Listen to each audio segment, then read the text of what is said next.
Please stand.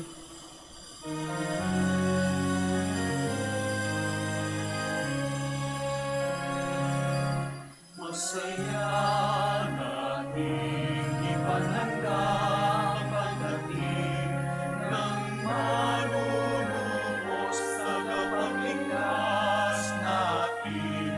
Humiling ang lalas, mga halitan ay tapusin sapagkat si Kristo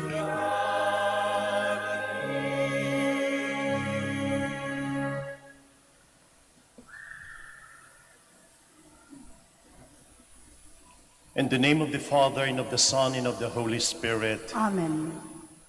The Lord be with you. And with your spirit.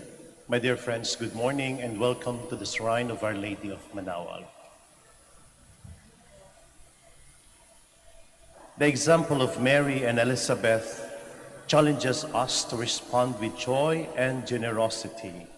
Like Mary, we should share the good news of salvation with those in need. Like Elizabeth, we should thank God and the bearers of glad tidings into our lives. My dear friends, let us acknowledge our sins and so prepare ourselves to celebrate the sacred mysteries.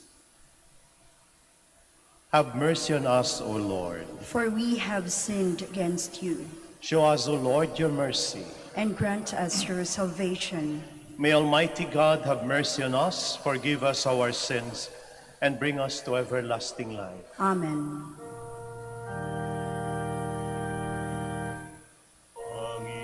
Panginoon, kawan mo kami. Panginoon, kawan mo kami. O Kristo, kawan mo kami. O Kristo, kawan mo kami. Panginoon, kawan mo kami. Panginoon,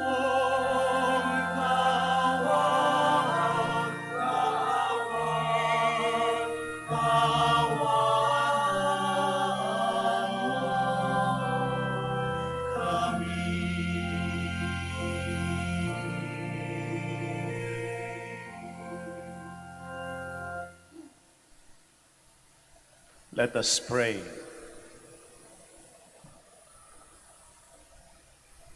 Pour forth, we beseech you, O Lord, your grace into our hearts, that we, to whom the incarnation of Christ your Son was made known by the message of an angel, may by his passion and cross be brought to the glory of his resurrection, who lives and reigns with you in the unity of the Holy Spirit, God, forever and ever. Amen. Please be seated. The prophet Micah prophesies the birth of a shepherd king in Bethlehem, the birthplace of King David. This prophecy will direct the Magi from the east to Bethlehem, where they will worship the child Jesus. A reading from the book of the prophet Micah. Thus says the Lord, you, Bethlehem Ephrathah, too small to be among the clans of Judah. From you shall come forth from me one who is to be ruler in Israel, whose origin is from of old, from ancient times. Therefore, the Lord will give them up until the time when she who is to give birth has thrown. And the rest of his kindred shall return to the children of Israel. He shall stand firm and shepherd his flock by the strength of the Lord, in the majestic name of the Lord his God. and they shall remain. For now his greatness shall reach to the ends of the earth. He shall be peace. The word of the Lord. Thanks be to God. Lord, make us turn to you. Let us see your face, and we shall be saved. Lord, make us turn to you. Let us see your face, and we shall be saved. O Shepherd of Israel, hearken. From your throne upon the cherubim shine forth. Rouse your power and come to save us. Lord, make us turn to you. Let us see your face, and we shall be saved. Once again, O Lord of hosts, look down from heaven and see. Take care of this vine, and protect what your right hand has planted, the Son of Man, whom you yourself made strong. Lord, make us turn to you. Let us see your face, and we shall be saved. May your help be with the man of your right hand, with the Son of Man, whom you yourself made strong. Then we will no more withdraw from you. Give us new life, and we will call upon your name. Lord, make us turn to you. Let us see your face, and we shall be saved. Far greater than the offerings and sacrifices of the old covenant is the obedience of Christ, who came into the world in total submission to God's plan of salvation. A reading from the letter to the Hebrews. Brothers and sisters, when Christ came into the world, he said, "Sacrifice and offering you did not desire, but a body you prepared for me. In holocausts and sin offerings you took no delight." Then I said, "As is written of me in the scroll, behold, I come to do your will, O God." First, he says, "Sacrifices and offerings, holocaust and sin offerings, you neither desired nor delighted in. These are offered according to the law." Then he says, "Behold, I come to do your will." He takes away the first to establish the second. By this will we have been consecrated through the offering of the body of Jesus Christ once for all. The word of the Lord. Thanks be to God. Please stand. Alleluia, alleluia. Behold, I am the handmaid of the Lord. May it be done to me according to your word. Alleluia, alleluia.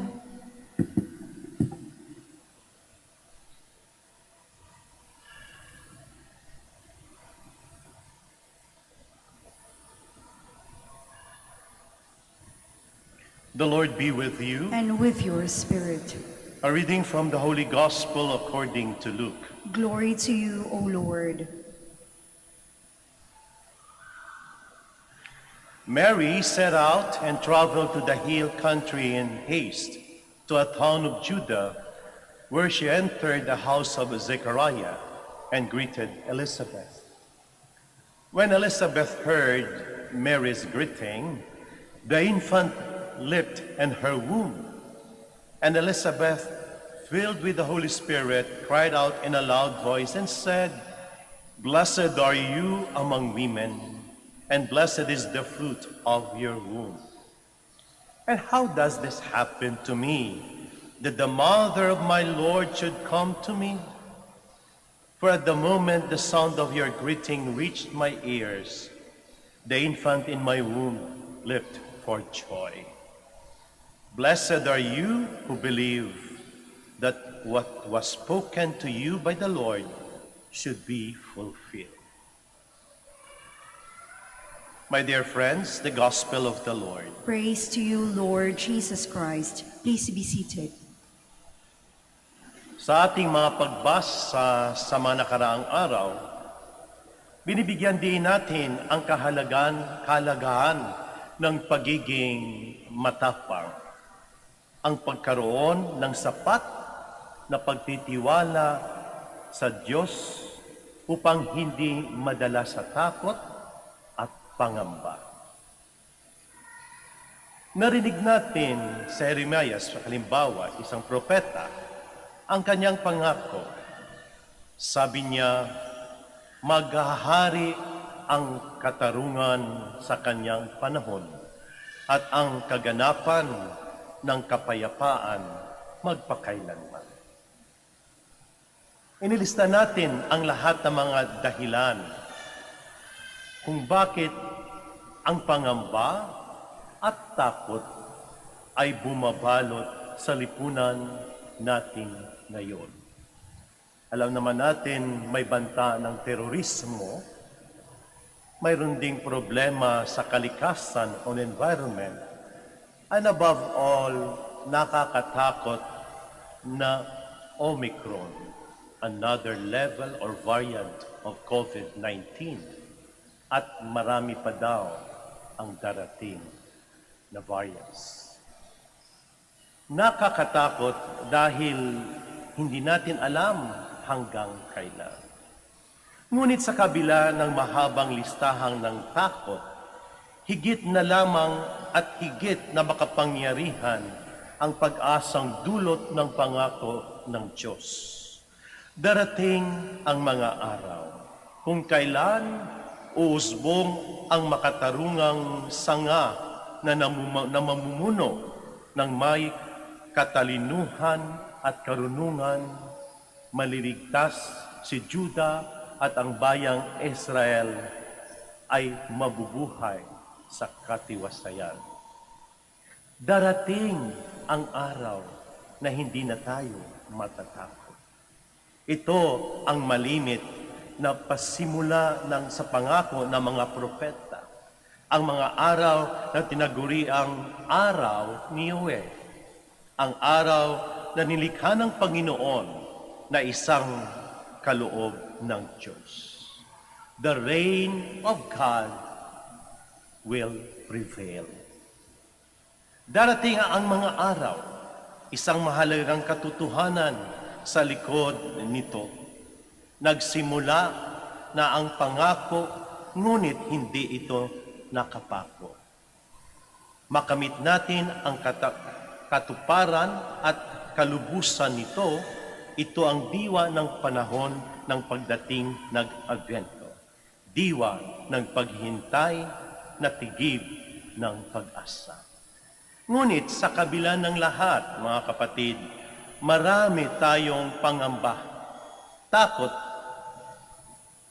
sa paglalakbay sa panahong ito. Alam ko napakahirap pumasok sa Pangasinan, lalong na sa Manaoag, dahil sa daming mga restrictions, dahil nga sa pandemya. Takot dahil sa mga napakadaming sumisigaw ng katotohanan. Ngunit katulad ng mga propetang bula, fake at hindi totoong informasyon, lalong-lalo na sa panahon ng eleksyon. Takot tayo lumabas ng ating mga bahay o lumayo man ng ilang araw dahil alam nating mayroong mga namamansamantala. Pagdating natin, baka wala na ang ating mga ari-arian. Ngunit mga kapatid, the one crying in the wilderness said, "No, be firm." Sabi ni Juan Bautista, "Be strong." May darating na tagapagligtas. Ang sa panahon ng pandemya ngayon, what we are going to do, the best thing to do for us, my dear friends, is to surrender everything to Him. Sinasabi ko palagi, lalo na kapag may panahon na nagbimisa ako sa mga biktima ng COVID, life is too short. Ang huling, alam ko siguro may mga kaibigan kayo, kamag-anak, mahal sa buhay, that the last time you see your loved ones ay nang lumabas sa pintuan at hindi na bumalik. So sad. What kind of death? No, hindi pwedeng yakapin, hindi pwedeng halikan, hindi pwedeng lumapit. No, maraming problema. And the sad thing to die na hindi natin kasama ang ating mga mahal sa buhay. Because we Filipinos are used to that kind of death, that we have to accompany our loved ones up to the very end. Yet, the challenges still at stake.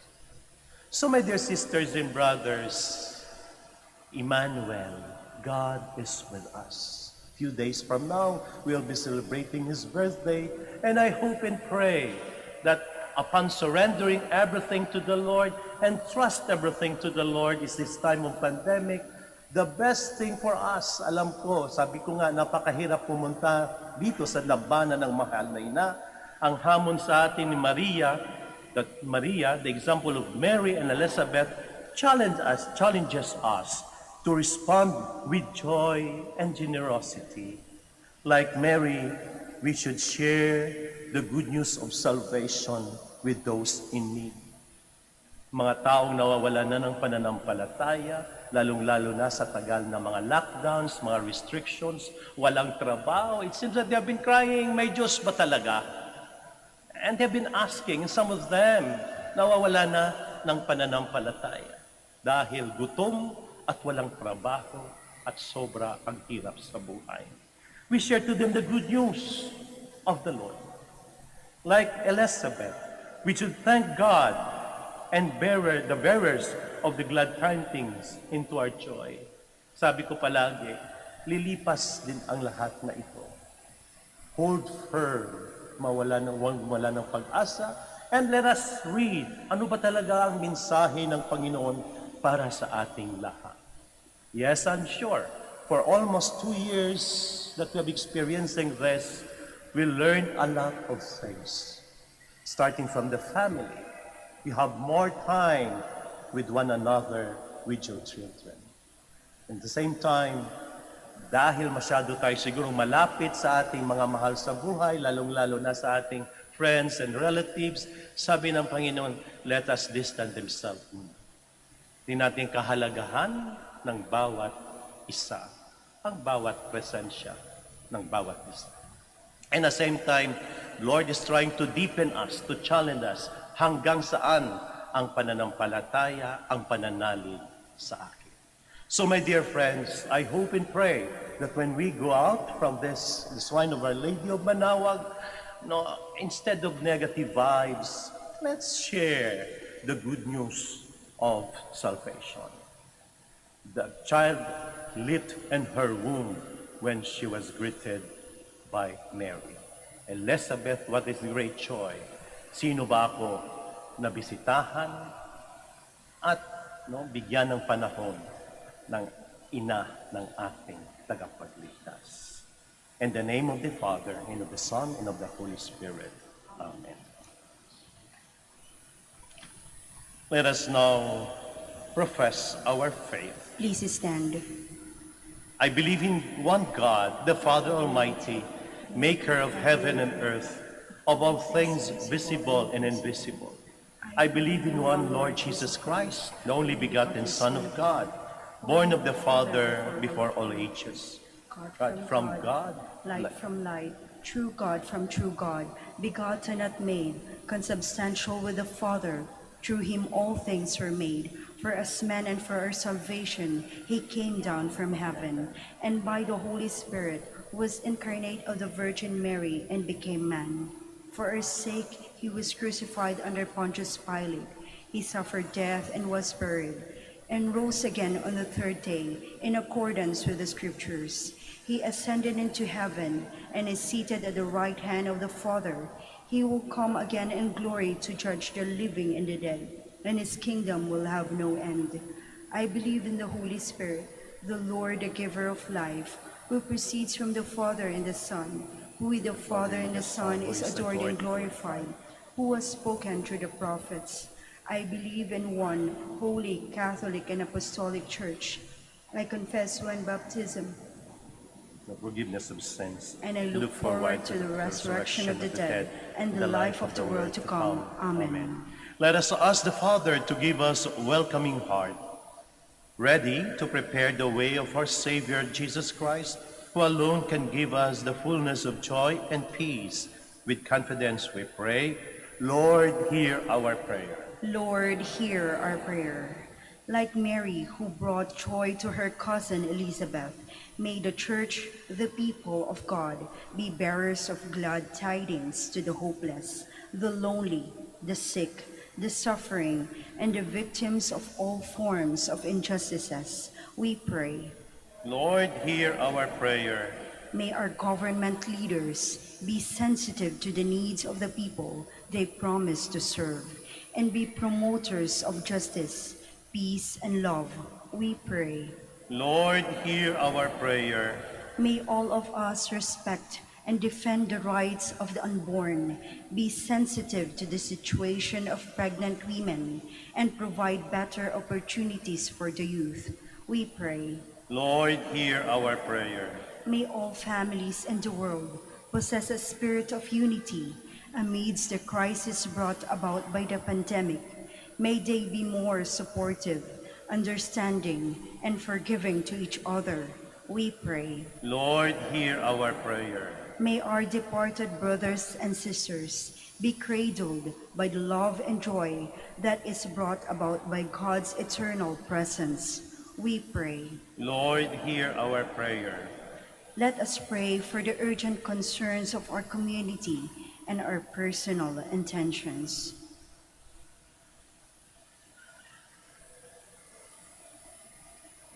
Father, heed the prayers of your people.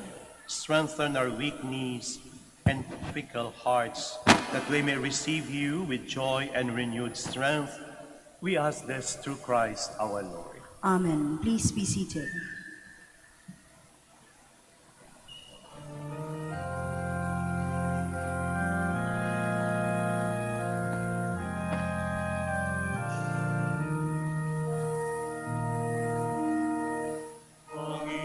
Panginoon, aming handog, ang pinapailan, alay ng bayan, umaasa sa pagdating mo. Gayon din aming hinahanda, ang aming puso. Blessed are you, Lord God of all creation. With your goodness we have received the bread we offer you. Fruit of the earth and work of human hands, it will become for us the bread of life.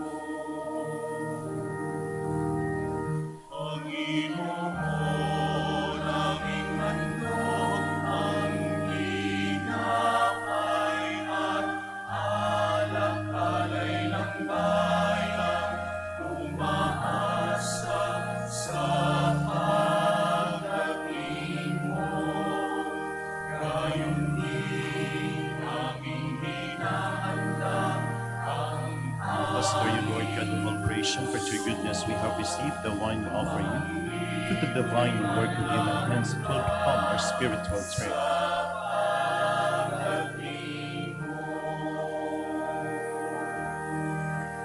Gayon din aming hinahanda, ang aming puso, upang ito'y manahanda sa pagdating mo.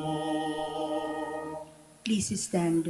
Pray, my dear friends, that my sacrifice and yours may be acceptable to God, the Almighty Father. May the Lord accept the sacrifice at your hands for the praise and the glory of his name, for our good and the good of all his holy church.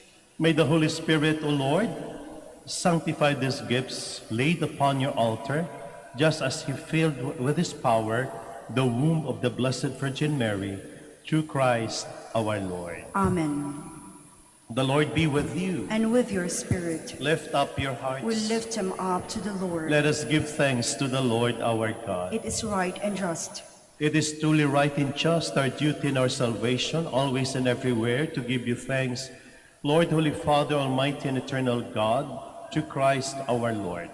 For all the oracles of the prophets foretold him, the Virgin Mother longed for him with love beyond all telling. John the Baptist sang of his coming and proclaimed his presence when he came.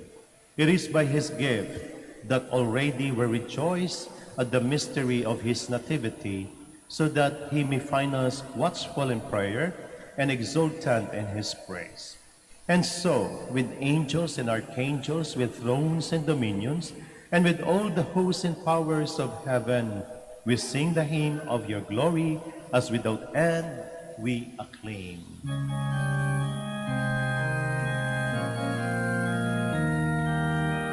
Santo, Santo, Santo, Panginoong Diyos ng mga mundo, napupuno ang langit at lupa ng kadakilaan mo. Hosana, Hosana sa kaitaasan, sa kaitaasan.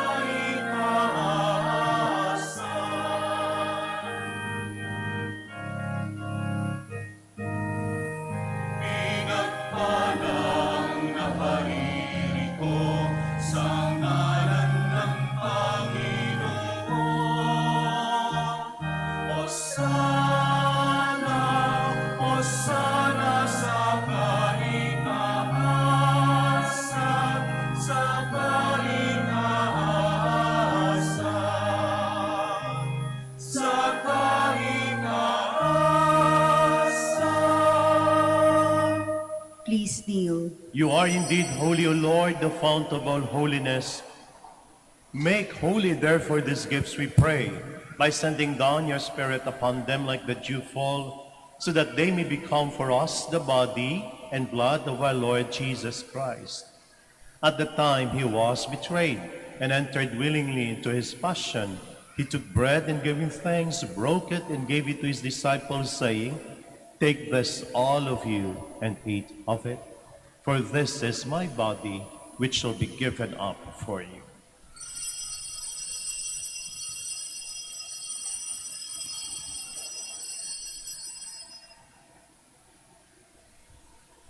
In a similar way, when supper was ended, he took the chalice and once more giving thanks, he gave it to his disciples, saying, "Take this, all of you, and drink from it, for this is the chalice of my blood, the blood of the new and eternal covenant, which shall be poured out for you and for many for the forgiveness of sins. Do this in memory of me."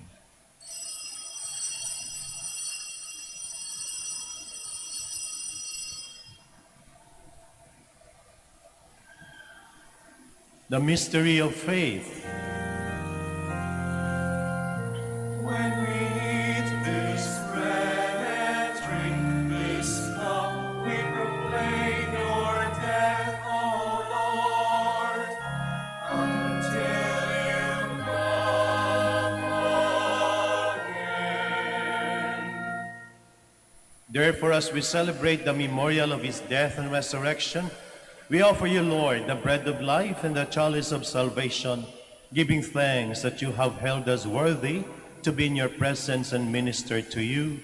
Humbly we pray that partaking of the body and blood of Christ, we may be gathered into one by the Holy Spirit. Remember, Lord, your church spread throughout the world, and bring her to the fullness of charity, together with Francis, our Pope, Socrates, our Bishop, and all the clergy. Remember also our brothers and sisters who have fallen asleep in the hope of the resurrection, and all who have died in your mercy. Welcome them into the light of your face. Have mercy on us all, we pray, that with the blessed Virgin Mary, Mother of God, with the blessed apostles, with all the saints who have pleased you throughout the ages, we may merit to be co-heirs to eternal life, and may praise and glorify you through your Son, Jesus Christ.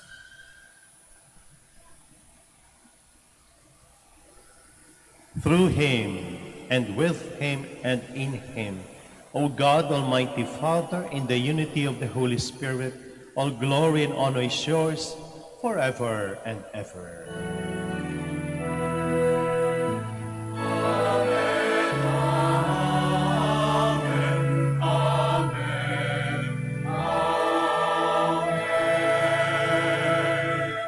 Please stand.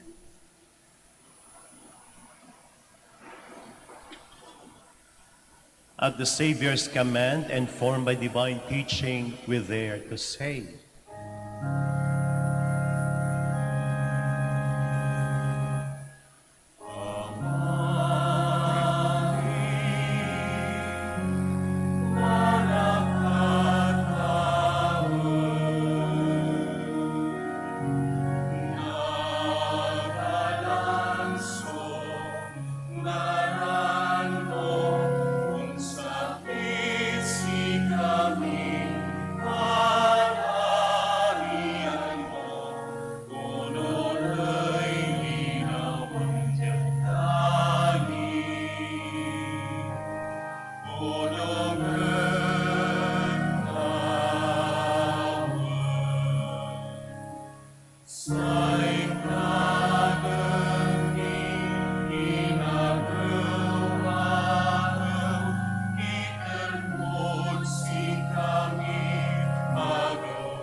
Deliver us, Lord, we pray, from every evil. Graciously grant peace in our days, that by the help of your mercy we may be always free from sin and safe from all distress, as we await the blessed hope in the coming of our Savior, Jesus Christ. For the kingdom, the power, and the glory are yours, now and forever.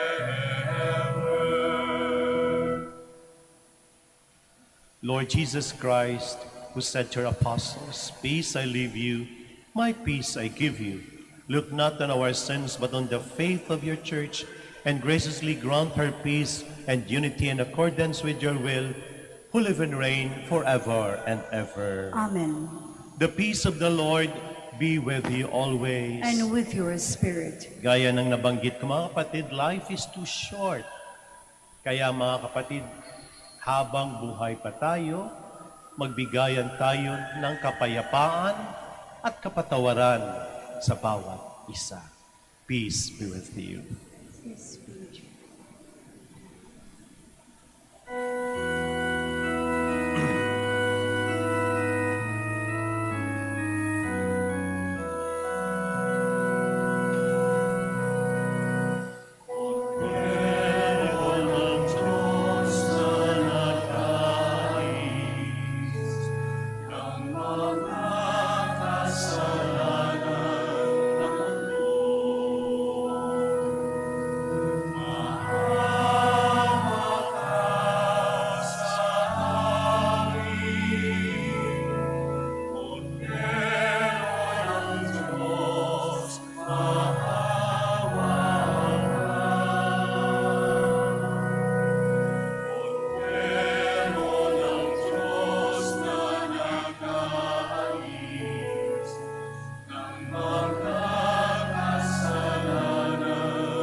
Please kneel.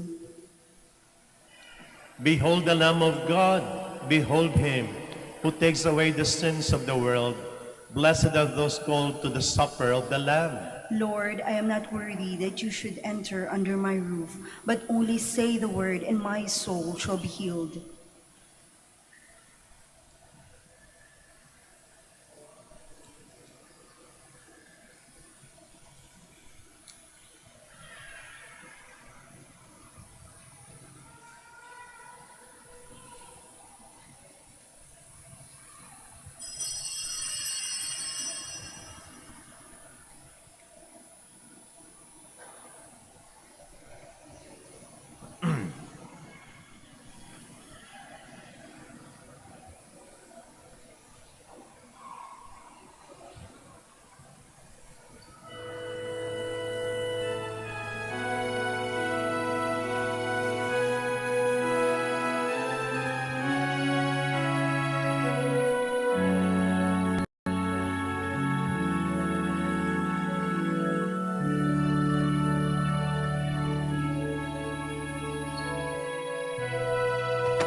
Kay gulong ng mundo, hirap, sakuna at lungkot, kaya't sama-sama tayong manalangin dahil darating na ang Pasko.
Please all kneel for the prayer for the elections.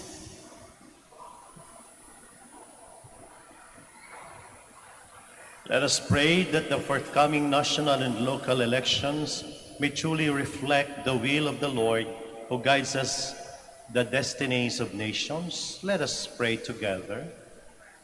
Deliver us, Lord.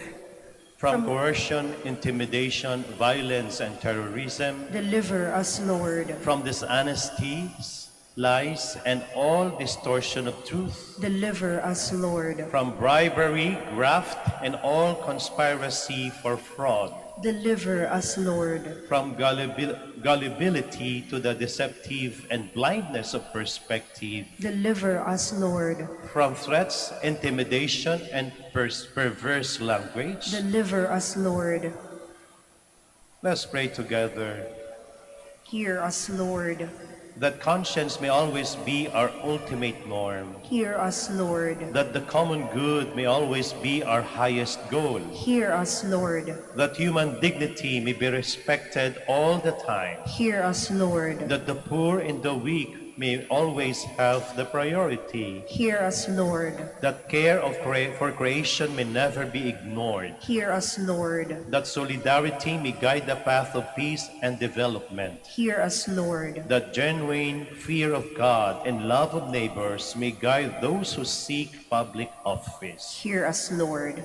Let us pray. Shepherd of souls and Savior of all the nations, politics is your gift to us, a call to serve others and grow in holiness. Guide our politics as you guide our lives.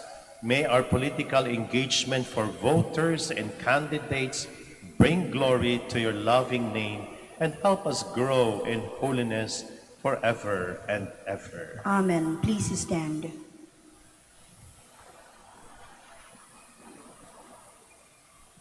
Let us pray.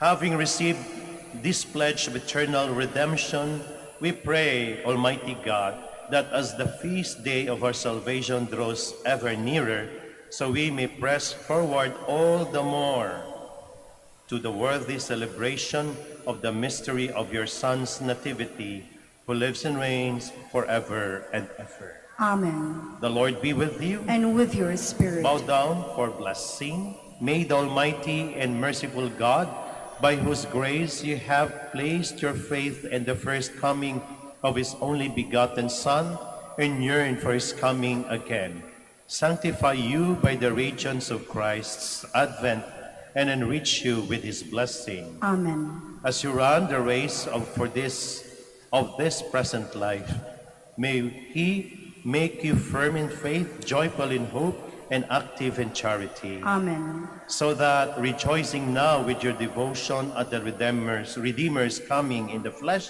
you may be endowed with the rich reward of eternal life when he comes again in majesty. Amen. And may the blessing of Almighty God, the Father, the Son, and the Holy Spirit come down on you and remain with you forever. Amen. The Mass has been offered. Go in peace, glorifying the Lord by your life. Thanks be to God. Prayer for the blessing of the sick. God, our Almighty Father, by your blessing, you give us strength and support in our frailty. Turn with kindness toward our sick brothers and sisters. Free them from all illness and restore them to good health, to the intercession of Our Lady of the Rosary of Manaoag, so that in our sure knowledge of your goodness, they will gratefully bless your holy name. We ask this through Christ our Lord. Amen. Prayer for the blessing of rosaries and other religious articles. In memory of the mysteries of the life, death, and resurrection of our Lord Jesus Christ, and to the honor and glory of the Blessed Virgin Mary, Mother of Christ, Mother of the Church, may the rosaries, images, candles, oil, and other religious articles be blessed and made holy. In the name of the Father, and of the Son, and of the Holy Spirit. Amen. Amen.